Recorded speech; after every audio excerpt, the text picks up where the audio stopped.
ರೂಪಲಿ ಗೌರಿ ಗಂಗೆ ಬಣ್ಣ ಬಣ್ಣದ ಚಿಟ್ಟೆ ಹಂಗೆ ನೋಡೋಕೆ ಸಾಲಾಗಿಲ್ಲ ಎರಡು ಕಣ್ಣು.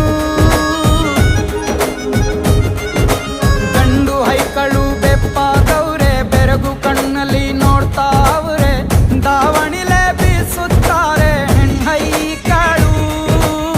ರೊಟ್ಟಿ ಊಟ ಉಣ್ಣಾಗಿಲ್ಲ ಹಬ್ಬದೂಟ ತಳ್ಳಾಗಿಲ್ಲ ನೆಂಟ ಜಗಳ ಆಡಂಗಿಲ್ಲ ನಮ್ಮ ಊರಲ್ಲಿ.